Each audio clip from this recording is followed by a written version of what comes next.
الحمدللہ رب العالمین والصلاة والسلام علی رسول الکریم اما بعد فاعوذ باللہ من الشیطان الرجیم بسم اللہ الرحمن الرحیم قال اللہ تعالی فی الکلام المجید والفرقان الحمید وجعلناہ سمیعا بصیرا صدق اللہ العظیم وبلغنا رسولہ النبی الکریم ونحن علی ذلک لمن الشاہدین والشاکرین والحمدللہ رب العالمین۔ بزرگوں سے گزارش کروں گا اگر یہاں قریب آ جائیں تو محفل کا ایک حسن بن جائے گا۔ میرے نہایت ہی واجب الاحترام ذی قدر وسیع محترم وسیع محتشم بزرگوں دوستوں، میں نے آپ کے سامنے ایک آیات مقدسہ کا ایک جز تلاوت کیا ہے جس میں رب کائنات جل وعلا نے اپنی پیدا کردہ مخلوق کو ایک عزت سے نوازا ہے، اور رب کائنات جل وعلا یہ فرمانے علی شان کس کے لیے عطا فرما رہے ہیں؟ آپ کے لیے اور میرے جیسے گناہ گار بندے کے لیے۔ یقیناً ہم خطا کار ہیں، مگر میرا رب اتنا کریم ہے، اس نے اپنی صفات اپنے بندوں کو عطا کر دی۔ رب کائنات جل وعلا کی صفات کے حوالے سے جب بات کریں گے تو میرے رب کے سینکڑوں نام ہیں، اسماء الحسنی، بڑے بڑے پیارے پیارے خوشبودار نام میرے رب کے نام۔ ایک نام ہے اس کا ذاتی جس کو کہتے ہیں اللہ، یہ کسی اور کو ہم نہیں کہہ سکتے۔ باقی جتنے بھی صفاتی نام ہیں میرے رب نے ہر بندے کو کسی نہ کسی صفت سے نواز دیا۔ ہم پریشان ہو جاتے ہیں کہ یار رب کی صفات میں کوئی شریک نہیں ہو سکتا، میں بھی کہتا ہوں کوئی نہیں شریک ہو سکتا، مگر رب جسے اپنا بنا لے اور وہ صفت عطا کر دے، سبحان اللہ، کسی کو آبجیکشن نہیں ہونا چاہیے۔ سبحان اللہ، اعتراض تو تب بنتا ہے جب بندہ یہ دعویٰ کرے کہ یہ رب کی صفت ہے اور میرے اندر موجود ہے، بس میں بھی رب کے برابر ہوں۔ یہ شرک ہے، یہ سری گناہ ہے۔ ان الشرک لظلم عظیم، یہ شرک اتنا بڑا ظلم ہے۔ رب کائنات جل وعلا فرماتے ہیں کہ میں ہر گناہ بخش دوں گا مگر جس نے میرا شریک ٹھہرایا یا میرا شریک بنا میں اسے کبھی بخشوں گا نہیں۔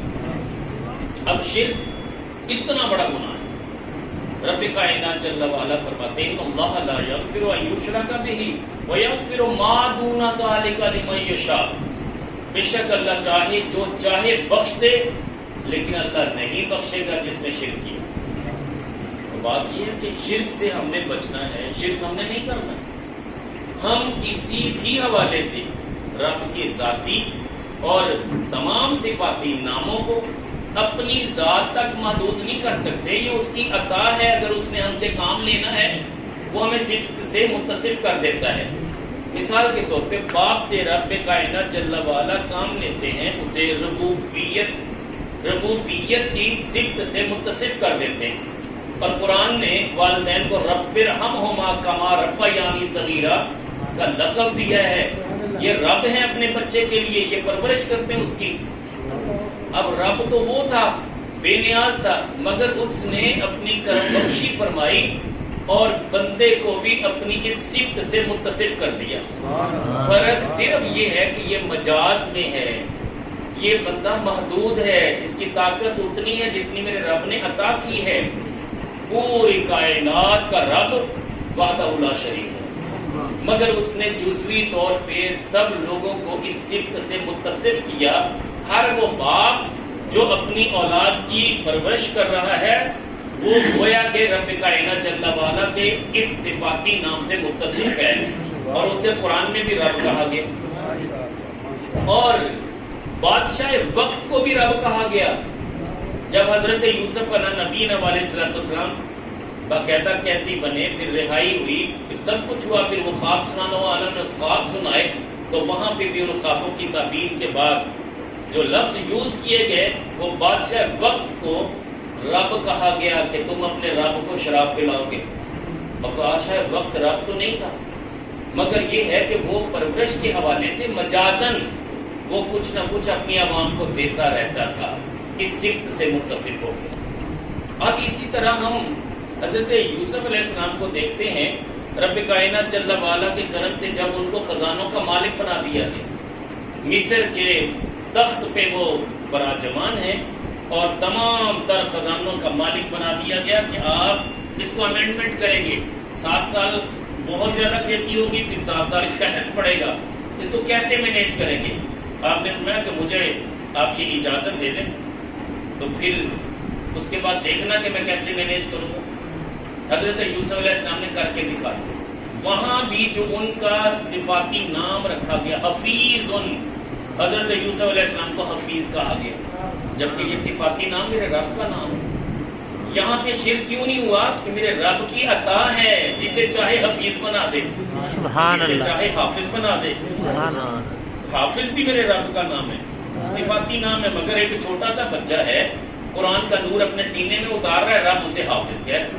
رب کائنات کے محبوب نے اسے حافظ کہا، ہم نے اسے حافظ کہا۔ مولانا صاحب، مولوی صاحب، چھوٹے سے مولوی صاحب ہوتے ہیں، اسے ہم کہتے ہیں مولانا صاحب کیا حال ہے؟ جب یہ مولا میرے رب کی صفت ہے، وہ ساری کائنات کا مولا ہے، مگر جب میرے کریم آقا علیہ السلام نے مولا علی شیر خدا کو کہا من کنت مولا ہو فہذا علی مولا، تو یہ مولا کا لفظ سرکار نے اپنے لیے بھی استعمال کیا، مولا علی شیر خدا کے لیے بھی استعمال کیا، لیکن اس میں شرک نہیں ہوا۔ مولا وہی ہے پوری کائنات کا، اس کی صفات جس بندے کے اندر پائی گئی، اللہ جل شانہ نے اس بندے کو یہ عزت کا تاج بخشا۔ سبحان اللہ۔ اب مولا علی شیر خدا رضی اللہ تعالیٰ عنہ کا نام نامی اس میں گرامی ہے علی۔ علی تو میرا رب ہے، لیکن یہ علی جو ہے یہ دنیا میں علی رب کا بندہ ہے، رب کا محتاج ہے۔ قرآن میں صفاتی نام میرے رب کا ہے، کیا کہتے ہیں ہم؟ علی العظیم، واہ علی العظیم۔ آیت الکرسی پڑھتے ہیں آخر پہ، کس کی صفت ہے؟ میرے رب کی صفت ہے۔ پھر علی کو ہم علی کیوں کہتے ہیں؟ میرے نبی نے علی کو علی کیوں کہا؟ اگر یہ شرک تھا، آقا کریم علیہ السلام فرماتے ہیں کہ علی یہ تو رب کا نام ہے، تمہارا نام چینج کر دینا چاہیے، لیکن میرے نبی نے چینج نہیں کیا۔ علی رب نہیں ہے، وہ اہل تشیع کو غلط فہمی ہوگی کہ بس نام قرآن میں علی کا ہے لہذا رب علی ہے، اور بلکہ یہاں تک بدبختوں نے کہا کہ علی تو رب کا بھی خالق ہے، نعوذ باللہ۔ نیٹ میں پڑھا ان کا بیان، یہ جہالت ہے۔ میرے کریم آقا علیہ السلام نے فرمایا تھا اے علی تمہاری وجہ سے 2 گروہ جہنم میں جائیں گے، ایک وہ جو تمہیں وہ کہے گا جو تم نہیں ہوگے، ایک وہ جو تمہارے لیے اتنی عجیب تنگی رکھے گا اپنے دل میں کہ وہ تجھے کبھی بھی تیرے مرتبے کو تسلیم نہیں کرے گا، تجھے برا بھلا کہے گا، تجھے مشرک کہے گا۔ اور حضرت علی رضی اللہ تعالیٰ عنہ کو کہنے والوں نے کہا کہ علی یہ تم شرک کر رہے، تمہارے لوگ ہاتھ چومتے ہیں، پاؤں کو چومتے ہیں، یہ شرک ہے۔ خارجیوں نے کہا، ببانگ دوہل کہا، جبکہ حضرت علی کو میرے کریم آقا علیہ السلام کی ذات ستودہ سے یہ فیض ملا تھا، لوگ پیار کرتے تھے، اور اہل بیت سے پیار کیا، ان کے دامن کو تھامنا، ان کے ہاتھوں کو چومنا، ان کے قدموں کو چومنا ہماری معراج ہے، اس میں کسی قسم کا کوئی دوسری رائے نہیں ہے۔ مگر حضرت علی کو خدا کہنا یہ بہت بڑا شرک ہے، جو اس طرح کا عقیدہ رکھے وہ کافر ہے۔ تو ہم حضرت علی رضی اللہ تعالیٰ کو علی مانتے ہیں مگر رب کا محتاج مانتے ہیں۔ بات آئی حضرت عثمان غنی کی، بھئی غنی تو میرا رب ہے، وہ تو غنی عن العالمین، وہ سارے جہانوں سے بے پرواہ ہے، اسے کسی کی کوئی پرواہ نہیں ہے، جو چاہے کسی کو رزق دے چاہے نہ دے، کسی کی مجال اور اوقات کیا کہ رب کے بارے میں کوئی ایسی بات کرے۔ مگر یہ غنی ہونے کی صفت سے حضرت عثمان غنی کو نواز دیا گیا، جبکہ شرک نہیں ہوا۔ اگر شرک ہوتا تو میرے کریم آقا علیہ السلام فرماتے ہیں یہ غنی جو ہے یہ تو میرا رب ہے، غنی جو عن العالمین تو صفت میرے رب کی ہے، تو عثمان غنی کو آج کے بعد غنی نہیں کہنا۔ ایک روایت اور ایک حدیث کی ایسی موجود ہے، بلکہ عثمان ذوالنورین عثمان غنی یہ کہنا ہم سعادت سمجھتے ہیں۔ اب چلیے حضرت عمر بن خطاب رضی اللہ تعالیٰ عنہ، رب کائنات جل وعلا کے محبوب صلی اللہ علیہ وسلم سب سے بڑے دین میں فرق کرنے والے ہیں، دین اور کفر میں۔ فاروق کہتے ہیں جدا کرنے والا، راستوں کو جدا کرنے والا۔ فاروق اعظم جو جہالت اور ایمانداری، عظمت، عزت، اسلام، اس میں فرق کرنا، دین میں فرق کرنا، بتا دینا کہ یہ جہالت ہے اور یہ عزت ہے، یہ عظمت ہے، یہ اسلام ہے، یہ سب سے بڑے فاروق اعظم بنے۔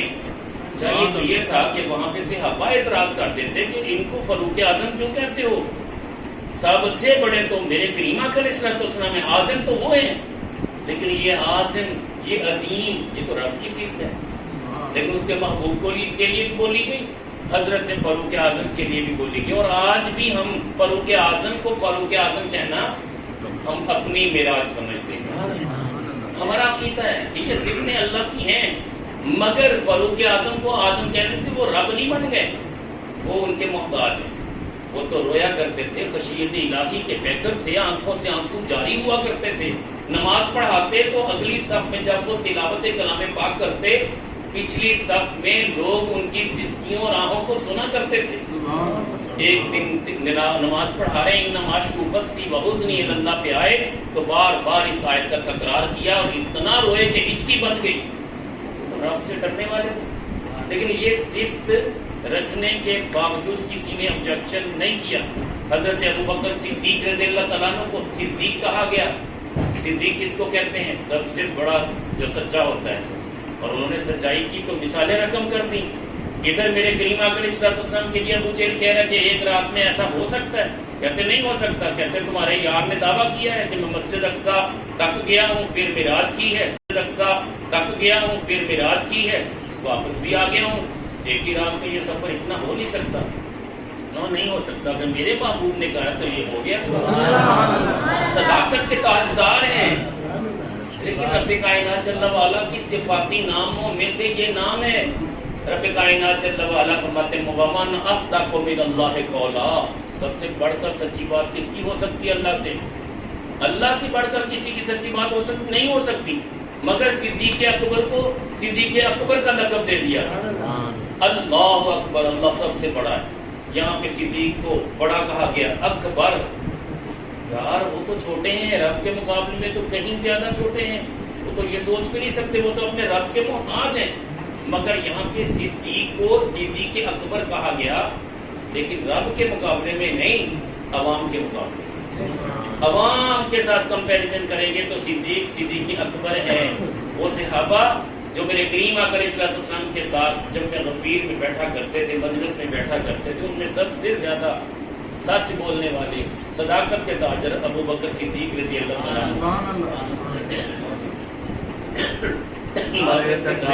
اللہ اکبر، یا رسول اللہ،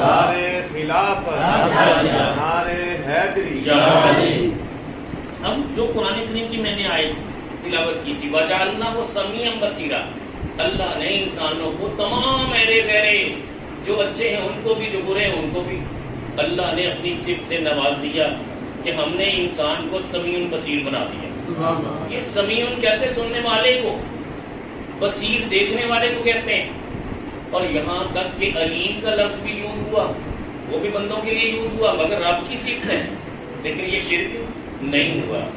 اب آئیے ہم اس موضوع کی طرف، جو میرا اصل موضوع ہے وہ یہ ہے، ایک صفاتی نام ہے ایک ایسی ہستی کا جس کو ہم داتا علی حجویری کہتے ہیں۔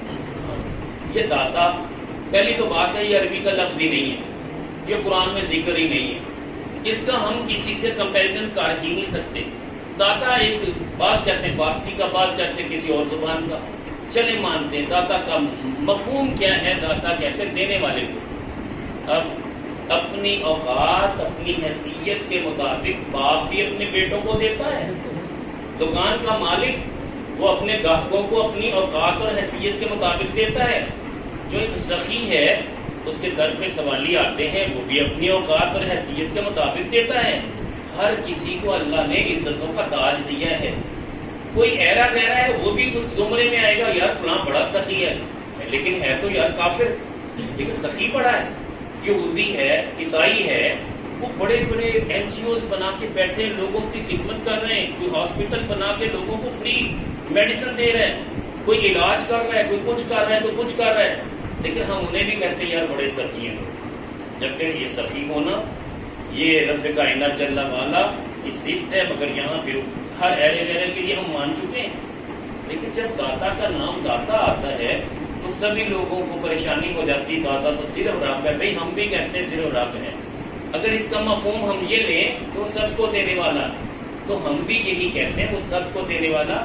لیکن علی عثمان حجویری رحمۃ اللہ علیہ کے مزار پرانوار پہ جو چلا گیا اس نے اپنے رب کی بارگاہ میں تو دعا مانگی کہ مالک اپنے اس بندہ خاص کی صدقے مجھے عطا کر دے, تو اللہ ضرور دیتا ہے. یہ ہمارا عقیدہ ہے. پوری کائنات کو دینے والا رب, داتا کچھ نہیں دے سکتا, یہ بات ذہن میں بٹھا لیں. دینے والا رب ہے, مگر اللہ نے ان کو عزتوں کا تاج پہنا دیا ہے کہ جو بھی وہاں گیا اس نے دعا مانگی, اللہ نے اسے دنیا بھی دی, آخرت بھی دی. جمال الاولیاء میں بھی کتاب میں واقعات موجود ہیں. اشرف علی تھانوی صاحب نے اپنی کتابوں میں بھی لکھا, دیوبندیوں کے بہت بڑے پیر ہیں, اور وہ تشریف لے گئے. ان کے حضرت نے پوچھا کہ آپ اتنی دیر سے تاخیر سے کیوں آئے؟ کہنے لگے حضور ذہن میں یہ تھا کہ مزارات کی حاضری بھی دیتا چلوں. آپ نے میں جائے بزرگاں بجائے بزرگاں. بزرگوں کی جگہ جو ہوتی ہے وہ ان کے نہ ہونے کے بعد ان کی وہ جگہ بھی بزرگوں والی ہوتی ہے. جس کے اندر مدفون ہوتے ہیں وہ بھی ایسے ہی ہے, گویا کہ وہ بزرگ آرام فرمائے. تو آپ نے یہ اچھا کیا, ان کی حاضری دی. تو وہ اشرف علی تھانوی صاحب کہتے ہیں کہ میں جب داتا علی حجویری رحمۃ اللہ علیہ, یہ داتا کا لفظ بھی لکھا ہے انہوں نے, میرے پاس کتابیں موجود ہیں, اور 20 علماء جو دیوبندیوں کے ہیں انہوں نے اپنی کتابوں میں داتا کا لفظ یوز کیا ہے. بھائی علماء نے تو اختلاف نہیں کیا. آج کا بندہ اٹھ کے بغیر مطالعے کے وہ فتوے لگاتا پھرے کہ یار یہ داتا کہنا شرک ہے, حرام ہے. پھر آپ کے تو علماء نے کہا, یا ان کے علم میں یہ بات نہیں تھی؟ پتہ یہ چلا کہ وہ عالم دین تھے, وہ اس بات کو جانتے تھے کہ اللہ اپنی صفتیں اپنے بندوں کو عطا کر سکتا ہے, اور ان صفات کو ہم مانے ہوئے ہیں. تو پھر فرماتے کہ میں داتا علی حجویری رحمۃ اللہ علیہ کے قدموں میں کھڑا تھا, آنکھیں بند تھی, میں نے ہزار فرشتوں کو دیکھا. وہ آسمان کی بلندیوں سے نیچے آتے اور گویا کہ قدموں میں کھڑے ہو جاتے. میں نے دیکھا کہ یہ بندہ مرنے کے بعد بھی سلطنت کر رہا ہے, اس کی بادشاہی تو فرشتوں پہ بھی ہے, لوگوں پہ بھی ہے. یہ اکابرین محبتیں پیدا کرنے کے لیے تشریف لائے تھے. ہم نے فرقہ واریت کے پن چڑھا دیا. اب علمی کے طور پہ ہم میں سے بہت سارے لوگ اس بات میں اختلاف کرتے ہیں کہ داتا کو داتا کہنا شرک ہے. پھر شرک ہے تو آپ کے اتنے بڑے عالم دین نے تو داتا کہا, کیا ان کے علم میں یہ بات نہیں تھی؟ دیکھیں ان کا عمل کیا تھا. ہم صرف اس بات تک محدود ہو گئے کہ بس داتا صاحب کے پاس جانا, دکان چل جائے, بس یہ دعا کر دی اللہ کے بندو. جو ان کے پاس تھا, جو علم دین تھا, وہ آل رسول تھے, نجیب الطرفین تھے. 1000 سال پہلے وہ تشریف لائے تھے. 1000 سال پہلے, ایک دن کی بات نہیں میں کر رہا, 1000 سال پہلے. 1000 صدیاں بیت چکی ہیں ان کو, یعنی وہ صدیاں کہتے ہیں 10 صدیاں بنی. 1450 سال تو میرے کریم آقا علیہ السلام کو گزرے. 450 سال کے بعد داتا علی حجویری رحمۃ اللہ علیہ تشریف لائے. اور مزے کی بات یہ ہے کہ اس وقت بھی تابعین موجود تھے. صحابہ کے بعد دور آتا ہے تابعین کا, جنہوں نے صحابہ رضوان اللہ علیہ مجمعین کی زیارت کی, وہ تابعی کہلائے.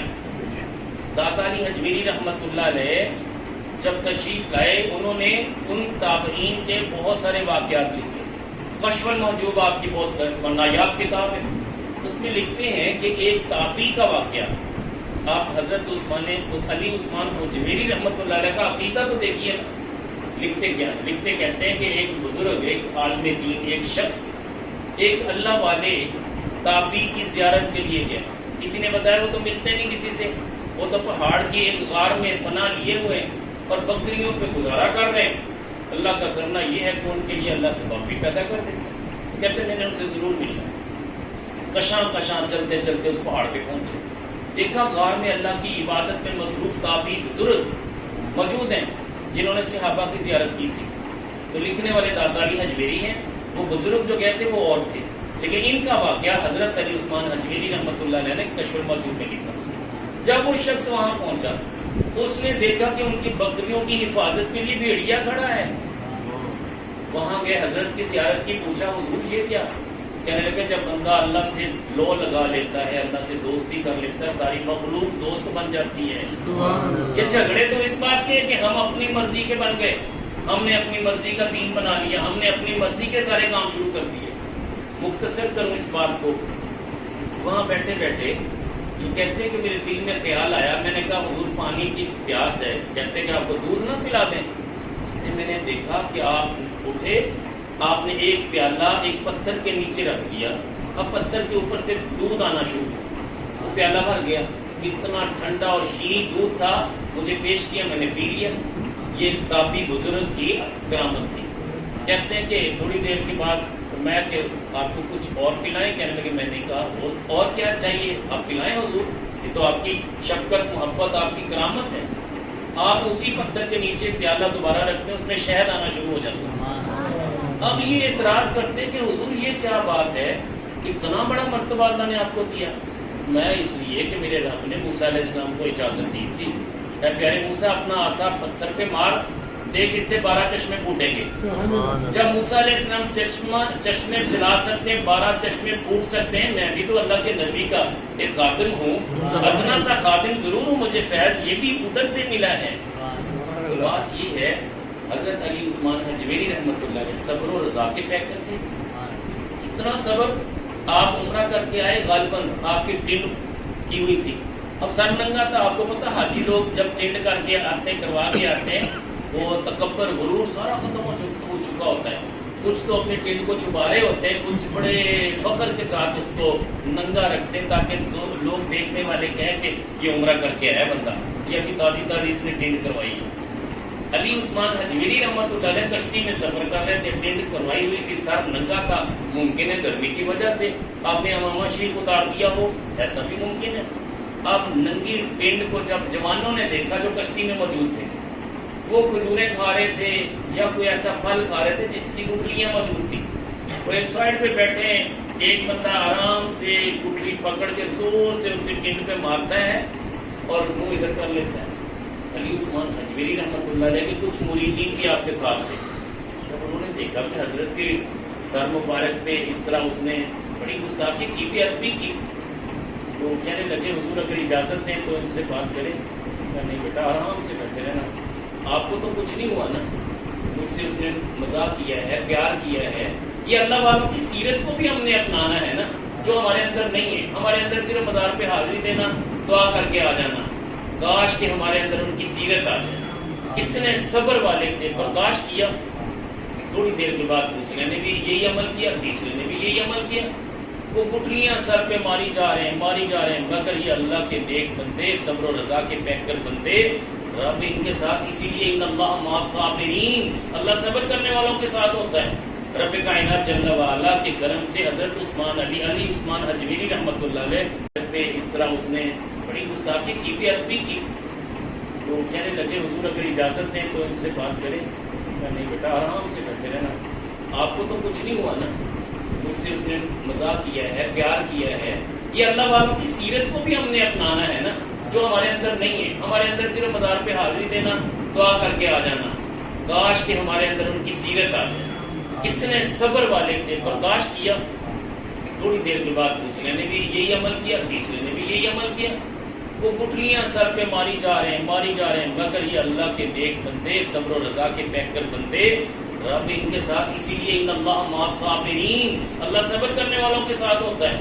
رب کائنات جل وعلا کے کرم سے حضرت علی عثمان حجویری رحمۃ اللہ علیہ بیٹھے رہے، تو لوگ کہتے ہیں حضور دیکھ لیں یہ بہت زیادتی کر رہے ہیں، ہمیں اجازت تو دیں آپ نہ کرنے۔ ان کے لیے دعا کرتے ہیں، دعا کی کہ مالک جس طرح یہ تیرے نوجوان بندے تیری مخلوق ہیں، تیرے محبوب کے امتی ہیں، جس طرح یہ یہاں پہ خوش ہیں، ان کو جنت میں بھی ایسے خوش رکھنا۔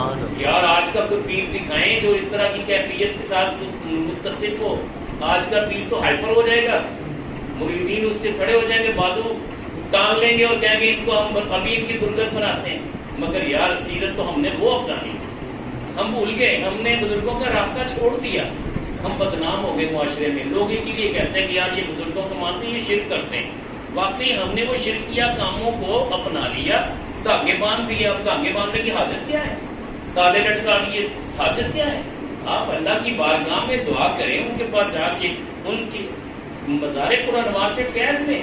امام اعظم ابو حنیفہ رحمۃ اللہ علیہ، امام شافعی رحمۃ اللہ علیہ فرماتے ہیں جب مجھے کوئی حاجت پڑتی میں امام اعظم رحمۃ اللہ علیہ کے مزار شریف پہ جاتا، مجھے وہاں جانے کا شرف ملا ہے الحمدللہ، وہاں جا کے 2 رکعت نفل پڑھتا، نفل اللہ کی بارگاہ میں پڑھتا، پھر دعا کرتا مالک میری یہ حاجت اپنے اس مقبول بندے کے صدقے پوری کر دے، اللہ پوری کر دیتا۔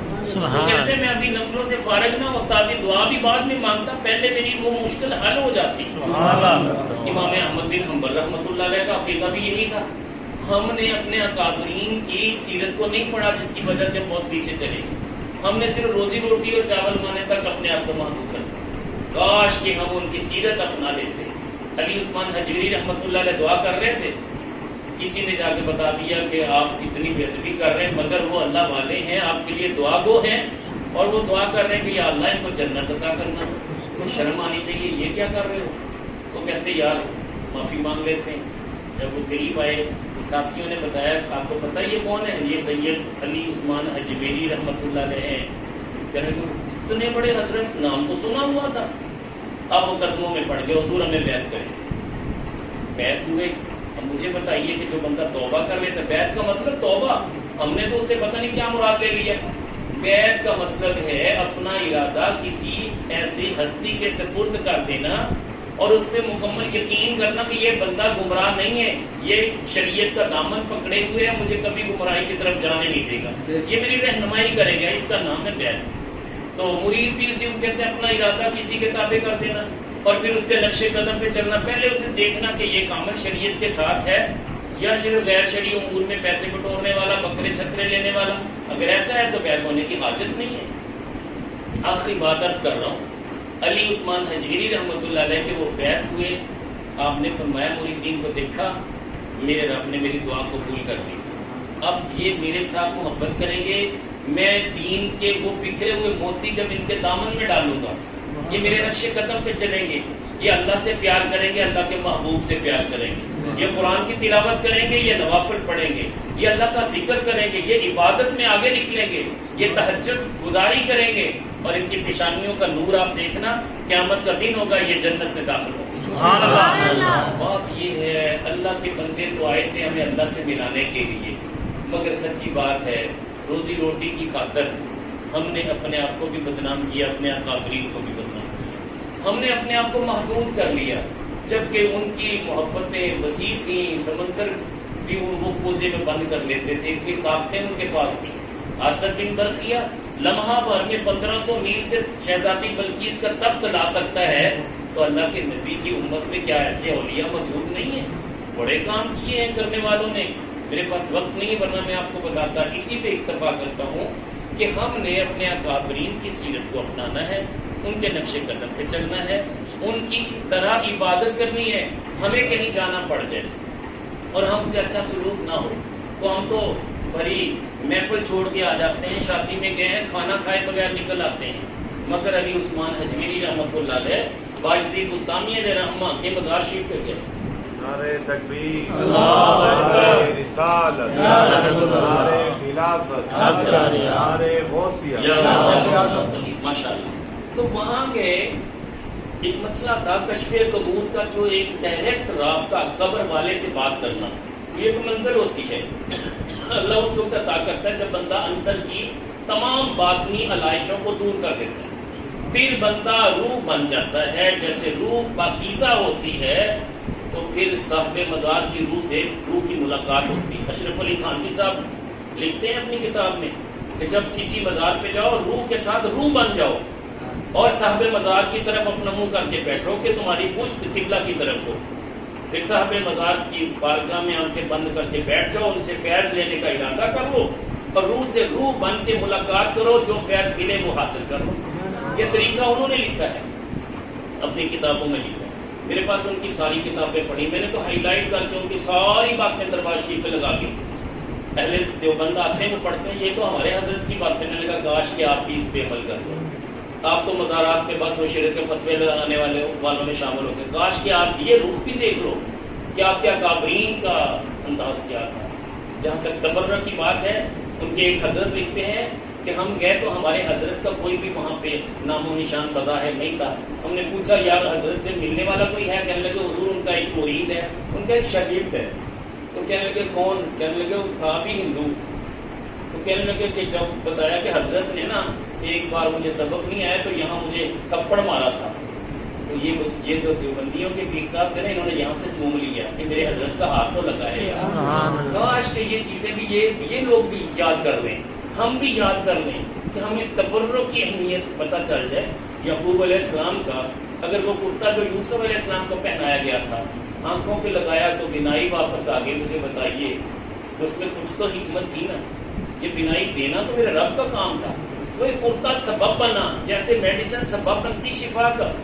تو بہرحال میں بات کر رہا تھا باجی بستانی رحمۃ اللہ علیہ، ان کے مزار پر انوار پہ 3 ماہ رہے لیکن مسئلہ پھر بھی حل نہ ہوا. وہاں پہ آزمائش نہیں تھی، وہاں پہ صرف جھاڑو لگایا، بیٹھے، کھانا کھایا، لنگر کھایا، موجیں کی، کوئی پوچھنے والا نہیں تھا، کوئی ستانے والا نہیں تھا. وہاں پہ ایک عزت تھی، ایک پذیرائی تھی. یہ علی عثمان حجویری ہیں، لوگ ہاتھ چومتے تھے، گھٹنوں کو ہاتھ لگاتے تھے، پروٹوکول تھا. مسئلہ حل کیسے ہوتا؟ مسئلہ حل کرنے کے لیے ایک حکمت کی ضرورت تھی. کسی نے کہا کہ فلاں دربار ہے وہاں چلے جاؤ آپ کا مسئلہ حل ہو جائے گا. علی عثمان حجویری رحمۃ اللہ علیہ فرماتے ہیں میں وہاں چلا. وہاں ایک رات میں نے ابھی گزارنے کے لیے ان سے پوچھا، وہ کہنے لگے یہاں کوئی جگہ نہیں ہمارے پاس، چلے جاؤ، نکل جاؤ یہاں سے. میں نے کہا آپ کی شفقت، ایک رات مجھے اللہ والے کے پاس رہنے دو. کہتے چلے ٹھیک ہے یہ ٹوٹا ہوا کمرہ یہاں پہ ہم رات ہے. خود وہ خربوزے کھانے لگے. خربوزوں کے چھلکے اس زور سے مارتے کہ جہاں میں بیٹھا تھا اوپر یہ بالکونی میں خربوزے کھا رہے تھے اونچی جگہ پہ. تو چھلکے میرے سر پہ مارے تو مجھے غصہ بڑا آیا. میں نے کہا اگر میں ان سے جھگڑتا ہوں یا ان کو تعارف کرواتا ہوں ممکن ہے یہ میرا ادب کریں، لیکن معذرت کے ساتھ گلا بہت کرتا ہے. اللہ خیر کرے. ماشاءاللہ ٹھیک بھی ہوں، ماشاءاللہ اللہ کام لیتا ہے تو ثواب بھی اللہ ہی بناتا ہے، بے شک توفیق بھی وہی دیتا ہے، بے نیاز ہے.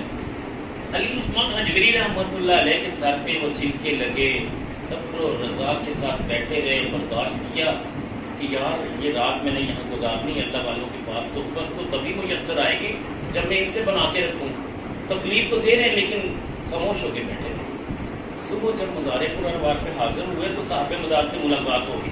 سبحان اللہ. وہ کہتے ہیں آپ نے ہمارے غلام جو ہیں یہ ان پڑھ جاہل ہیں، ہمارے پاس رہتے ہیں، ان کی دی ہوئی تکلیف پہ صبر کیا ہے. اس صبر کے سلے میں آپ کا کشف قبور ہم نے کھول دیا. سبحان اللہ.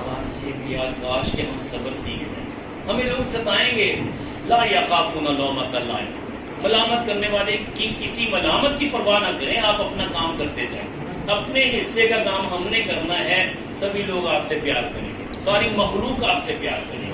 اللہ کریم جل والا ہمیں اپنے اکابرین کی سیرت اور صورت کو اپنانے کی توفیق دے. یقیناً سیرت بھی اپنانی، صورت بھی اپنانی. ہمارے اکابرین کیسے تھے ایک جھلک ان کو تصور میں دیکھیں. ان کے کیسے چہرے ہوا کرتے تھے، روشن چہرے، سر پہ امامہ، چہرے پہ داڑھی شریف، اور پھر بہترین قسم کا لباس. حضرت خواجہ بختیار کاکی علیہ رحمہ پھٹا پرانا گلاب لباس پہن کے اپنے پیر کے پاس گئے، معین الدین چشتی اجمیری رحمۃ اللہ علیہ کے پاس. آپ نے فرمایا بیٹا یہ کیا حالت بنا رکھی، پھٹا پرانا لباس. کہنے لگے حضور فقیری بھی تو اختیار کرنے. فقیری اس کا نام ہے، فقیری اندر کے من کو پاک کرنے کا نام ہے. آپ نے لباس میں فقیری اس طرح کی دیکھی کسی کو؟ اللہ کے نبی پیارا پیارا سونا سونا سفید لباس پہنا کرتے. تو تم نے کون سی شریعت اپنا لی؟ آج کے بعد میرے پاس اس حالت میں نہ آنا. اتنا اپنا لباس پاک رکھو کہ ظاہر بھی پاک ہو، باطن بھی پاک ہو. لوگ آپ کو دیکھ کے آپ پہ رشک کریں اور آپ کے لیے کشاں کشاں چل کے آئیں. آپ جینے کا ڈھنگ سیکھو. آپ کے پاس اگر مال ہے تو اسے خرچ کرنے والے بن جاؤ، کنجوسی چھوڑ دو. آپ لباس اچھا کر لو. ان اللہ جمیل ویحب الجمال. اللہ خود بھی سونا ہے، سونا کو پسند کرتا ہے. سبحان اللہ. طور پہ بھی سونے لگو، پیارے لگو، دیکھنے والا بھی آپ کو دیکھ کے پیچھے پڑ جائے. ایزا روز ہو کے اللہ آپ کا چہرہ دیکھے اسے رب یاد آ جائے. سبحان اللہ. اسے پیری مریدی کہتے ہیں. کاش کہ اللہ ہمیں یہ توفیق دے. اللہ